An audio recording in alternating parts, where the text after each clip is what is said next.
광주 전남 지역에 시간당 70mm가 넘는 물폭탄이 쏟아졌습니다. 주택, 도로 침수와 산사태 등 피해가 속출했습니다. 전두환 씨가 출석 의무가 있는 명예훼손 형사재판에 끝내 출석하지 않았습니다. 변호인은 전 씨가 정상적인 대화가 힘들다며 다음 재판도 불출석을 시사했습니다. 광주자치구간 경계조정에 관한 중간 용역 결과가 제시됐는데 선거구 개편과 맞물려 넘어야 할 산이 많습니다. 광주시가 도시 열섬 현상을 완화하기 위해 오는 2027년까지 나무 3천만 그루를 더 심기로 했습니다. 여러분 안녕하십니까? 광주 MBC 뉴스데스크입니다. 오늘 하루 무탈하게 보내셨습니까? 태풍 쏠릭 때도 큰 피해가 없이 지나갔는데 뒤늦게 내린 집중호우에 광주 전남 지역이 큰 피해를 입었습니다. 시간당 70mm가 넘는 물폭탄에 광주 시내와 전남 지역 곳곳이 물바다로 변했습니다. 첫 소식 우종훈 기자입니다. 마치 강처럼 변해버린 왕복 7차선 도로를 차량들이 물보라를 일으키며 지나갑니다. 고가도로의 아랫부분이 잠겨버린 백운광장엔 차량과 행인들이 어쩔 줄 몰라 쩔쩔매고 있습니다. 시간당 65mm의 집중호우가 쏟아지면서 이처럼 광주 시내 곳곳이 물바다로 변했습니다. 무릎 정도까지는 차버리니까요. 무릎 정도요? 네, 그래서 타들도 지금 괜찮을지 걱정입니다. 주택가 골목길과 이면도로는 어른 허리 높이만큼 물이 들어찼고 도심도로는 쏟아지는 물에 마치 급류가 흐르는 계곡을 연상케 했습니다. 병원 엘리베이터에도 물이 차올라 환자들이 큰 불편을 겪었습니다. 물이 빨리 나올 곳이 없으니까 다 들어와 버린 거예요, 저희 병원으로. 그래서 지금 지하실 다 물이 꽉 차 있고요, 지금. 지하에 전기실 갖고 엘리베이터랑 지금 주차 타워가 있는데 거기가 물이 다 차고 다 운행이 정지된 상태입니다. 비구름이 옮겨가며 뿌리는 집중호우 때문에 광주와 전남 곳곳에서 수백 건이 넘는 주택과 차량 침수 피해가 이어졌습니다. 담양군 봉산면에는 오후 한때 시간당 73mm의 집중호우가 쏟아졌고 곡성에서는 어제 비 피해를 입은 관광지에 오늘 또다시 집중호우가 내려 엎친 데 덮친 격이 됐습니다. 철길에 토사가 유입되면서 궂은 날씨에도 불구하고 이틀째 복구 작업을 이어가고 있습니다. 어제부터 지금까지 복구 작업은 지금 완료가 됐는데 지금 보시다시피 오늘 또 비가 오다 보니까 이게 침수 우려가 있어서 계속 지금 상황을 지켜보고 있는 상태입니다. 지금. 한편 섬진강 곡성엔 5년 만에 홍수주의보가 내려졌습니다. 광주와 전남 지역엔 내일까지 30에서 80mm, 많은 곳은 120mm의 집중호우가 예보됐습니다. 태풍 쏠릭을 큰 피해 없이 넘겼다고 안도했던 지역민들이 뒤늦은 집중호우에 큰 피해를 입었습니다. MBC 뉴스 우종훈입니다. 5.18 민주화운동 당시 헬기 사격을 증언했던 고 조비오 신부의 명예를 훼손한 혐의로 기소된 전두환 씨가 결국 재판에 나오지 않았습니다. 재판은 또다시 연기됐습니다. 대신 나온 변호사는 전 씨가 알츠하이머를 앓고 있어 정상적인 대화가 힘들다며 다음 재판도 불출석을 시사했습니다. 김철원 기자입니다. 판사가 피고인 전두환 씨의 이름을 2번 불렀지만 전 씨의 대답은 없었습니다. 건강 문제 등을 이유로 법정에 나오지 않은 겁니다. 재판장은 결국 재판을 오는 10월 1일로 다시 연기했습니다. 피고인의 출석을 위하여 재판부에서는 다시 소환장을 발부할 예정입니다. 전 씨를 대신해 출석한 변호사는 피고인이 알츠하이머를 앓고 있어 정상적인 대화가 힘들다며 다음 재판 불출석도 시사했습니다. 더 구체적인 내용에 대해서는 아마 서면으로 아마 재판부의 소상히 그 사정을 말씀을 드리고자 합니다. 전 씨가 회고록에서 비난한 고 조비오 신부의 조카 조영대 신부는 재판에 나오지 않은 전 씨가 광주 시민을 다시 한번 우롱하고 있다며 비난했습니다. 재판부는 정말로 강제 구인을 해서 반드시 전두환을 이 법정에 세워주시기를 간곡히 요청합니다. 한편 법정에서 김호석 판사는 2013년부터 알츠하이머를 앓았다던 전두환 피고인이 2017년 4월에 회고록을 출간한 것은 모순 아니냐고 물었고 이에 정 변호사는 회고록은 알츠하이머 판정을 받은 2013년 이전부터 준비된 것이라고 답했습니다. 또 재판의 핵심 쟁점인 5.18 때 헬기 사격과 관련해서는 검찰의 공소 사실을 인정하지 않을 예정이라며 향후 치열한 법정 다툼을 예고했습니다. MBC 뉴스 김철원입니다. 한편 정치권에서는 재판에 불출석한 전두환 씨를 비난하는 목소리가 잇따랐습니다. 이해찬 민주당 대표와 광주시당은 전두환 씨와 부역 세력은 역사의 법정, 진실의 법정 앞에 서서 5.18의 진실을 밝히고 국민과 역사 앞에 사죄해야 한다고 촉구했습니다. 정의당 광주시당과 민주평화당도 광주 시민은 5.18의 진실 못지않게 학살자의 말로를 눈으로 확인하고 싶다며 전두환 씨는 법정에 출석해 진실을 밝히고 마땅한 심판을 받아야 한다고 밝혔습니다. 광주는 인구와 면적에 따라 자치구간의 편차가 심하죠. 이를 개선하겠다며 자치구간 경계 조정이 추진되고 있습니다. 오늘 그 용역 중간 보고회가 열렸는데 선거구 개편과 맞물려서 넘어야 할 산이 많습니다. 정용욱 기자가 전해드립니다. 영구 용역 중간 보고에서는 자치구간 경계 조정에 대해 3가지 안이 제시됐습니다. 소폭 개편안은 두암동, 석곡동 등 현재의 북구 타선거구를 동구에 편입시키는 일안. 중폭인 이 안에는 일안에다가 광산구의 첨단 1동과 2동을 북구로 옮기는 게 추가됐습니다.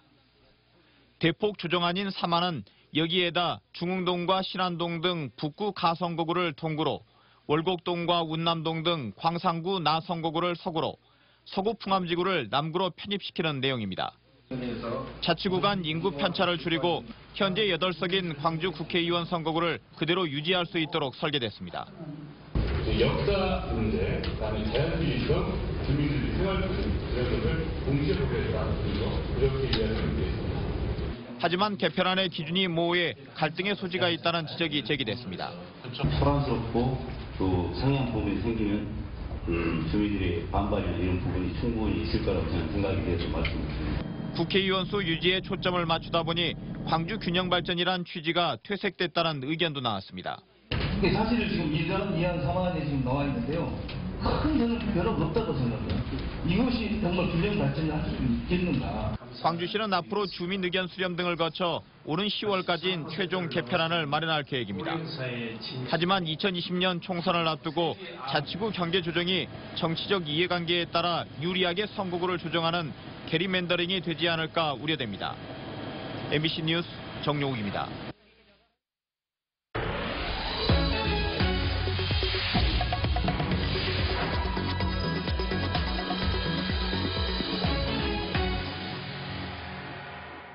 국회 환경노동위원회가 흑산도를 방문해 공항 건설 예정지를 답사했습니다. 수년째 주민들만 애태우는 흑산공항. 국회 환노위원들의 방문이 어떤 영향을 미칠지 주목됩니다. 김진선 기자가 동행 취재했습니다. 거듭된 찬반 논란으로 흑산공항 건설이 표류 중인 가운데 국회 환경노동위원회가 현장을 찾았습니다. 조류 대체 서식지와 흑산공항 사업 대상지를 둘러보며 쟁점 사항을 살펴본 겁니다. 국회 차원에서 좀 정부에 촉구할 건 촉구하고 또 그렇다고 해서 무조건 개발 만능주의에 빠져서는 되지 않기 때문에 환경 피해를 최소화하고 2천여 명에 달하는 흑산도 주민들은 교통 불편을 호소해왔습니다. 목포에서 직선거리로 97km, 쾌속선으로도 2시간, 수도권까지는 67시간이 소요되는 그야말로 오지라는 겁니다. 여기에 안개 등으로 인한 선박 결항이 잦은 점은 섬 주민들만 겪어야 하는 애환입니다. 안개급 끼고 할 때, 또 그리고 또 배멀미 한 사람들은 너무 지루하잖아요. 비행기 타면 금방 오는데. 그 서울 같은데 뭔데 하루에 이거지고 보통 7시간, 8시간 해가지고. 벌써 7년째 논란 중인 흑산공항 건설의 장벽은 국립공원으로 지정된 흑산도의 환경 문제. 국립공원위원회는 지난달 20일 123번째 열린 심의에서 환경 훼손과 철새 서식지 보존 등의 문제로 심의를 보류한 상황입니다. 주민들은 철새 서식지 보존 등 환경 문제도 중요하지만 의료 체계도 열악한 섬 지역의 사람이 우선 아니냐고 호소했습니다. 너무 서럽습니다. 섬에 살다 보니까. 이런 죽어간다고 해서 단시간만 서울대 병원 가서 살아야 될 거 아닙니까? 이것이 너무너무나 한이 맺힙니다. 환경노동위원회의 현장 방문이 흑산공항 건설 문제를 결정하지는 않지만 향후 정치 문제로 쟁점화될 가능성은 높습니다. 다음 달 19일 국립공원위원회의 흑산공항 재심의를 앞두고 국회와 공원위원회가 각각 주최하는 두 차례의 토론이 잇따라 열릴 계획입니다. MBC 뉴스 김진선입니다. 민주평화당이 완도군청에서 최고위원회를 갖고 태풍으로 전복양식장 피해가 발생한 어민들을 만나 현장 상황을 들었습니다. 정동영 대표는 융자금 상환 연장과 이자 탕감 등 어민들의 합리적인 요구가 반영될 수 있도록 당 차원에서 노력하겠다고 말했습니다. 또 신우철 완도군수로부터 빠른 복구를 위한 특별융자 지원 대책과 해양 쓰레기 태풍 피해 인정 등을 건의받고 적극적인 지원 의지를 밝혔습니다. 광주시가 더워지는 광주의 온도를 낮추기 위해 3천만 그루 나무 심기를 추진할 계획입니다. 광주시는 지난 16년간 공공식수와 민간식수로 나무 2천만 그루를 심은 데 이어 앞으로 10년간 3,900억 원을 들여 3천만 그루의 나무를 더 심기로 했습니다. 또 벽면과 옥상 녹화가 주요 내용이라며 앞으로 TF팀 논의를 통해 마스터 플랜을 수립하겠다고 밝혔습니다. 하지만 광주시는 폭염 저감 효과가 입증됐냐는 질문에는 특별히 검증된 부분이 없다고 답변했습니다. 광주와 전남 12개 대학 학생회가 광주형 일자리 사업의 조속한 추진을 촉구했습니다. 이들은 광주시의회에서 기자회견을 갖고 현대차와 8월 안에 광주형 일자리 협약을 맺겠다던 광주시의 약속이 무산돼 안타깝다며 지역 청년 고용난을 해결하기 위해 자동차 공장을 세워달라고 요구했습니다. 이번 기자회견에는 조선대와 호남대, 광주대 등이 참석했고 대학 총학생회와 단과대 학생회 간부 1000여 명이 서명했습니다. 광주지검은 중간고사와 기말고사 시험지를 유출한 혐의로 광주 모 고등학교 행정실장 57살 김모 씨와 학부모이자 학교 운영위원장 52살 신모 씨를 구속 기소했습니다. 검찰은 경찰로부터 사건을 넘겨받아 수사한 결과 이들이 시험지를 주고받은 장소는 당초 알려진 노대동 도로변이 아닌 행정실장 김 씨의 아파트 주차장인 것으로 드러났습니다. 경찰 수사에서 밝혀내지 못한 대가성 여부와 제3자 개입 여부는 검찰 수사에서도 밝히지 못한 채 재판에 넘겨지게 됐습니다.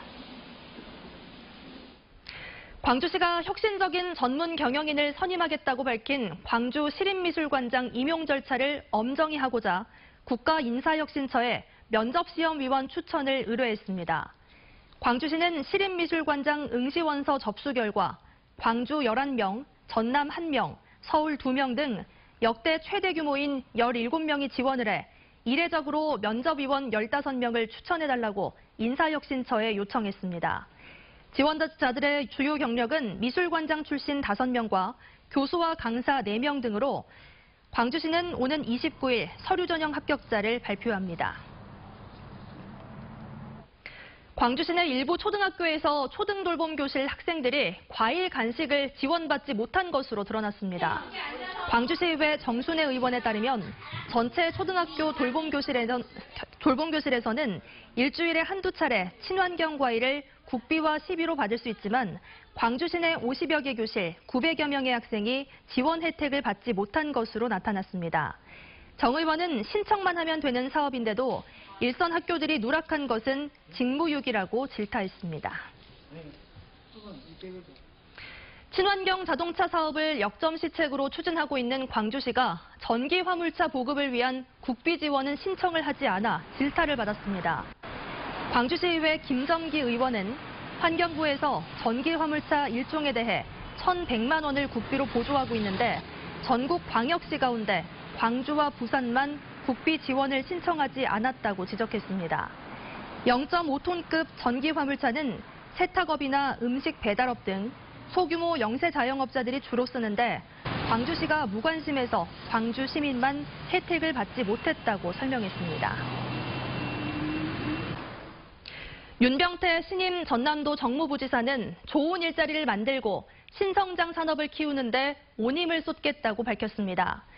윤병태 부지사는 오늘 취임 기자회견을 열고 규제 혁파, SOC 확충, 안정된 경영 환경 조성 등 창업과 투자 환경을 혁신해 전남을 국내외 기업이 찾아오는 투자 1번지가 되도록 하겠다고 강조했습니다. 윤 부지사는 행정고시 36회로 공직에 입문해 기획재정부 예산기준과장, 교육과학 예산과장, 재정제도 과장 등을 거쳤고 대통령실 행정관, 대통령 비서실 선임행정관을 지냈습니다. 산업인들의 전국체전으로 불리는 전국 품질 분임조 경진대회가 개막했습니다.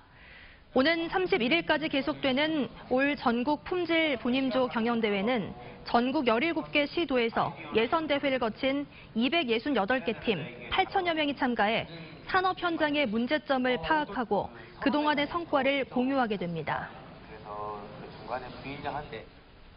전라남도 의회가 폭염 피해 예방 조례에 대한 입법 예고에 들어갔습니다. 전남도의회 안전건설 소방위원회 최선국 의원이 대표 발의한 전라남도 폭염 피해 예방 조례는 냉방시설 설치와 온열질환 의료비, 안전교육 등의 내용을 담고 있습니다.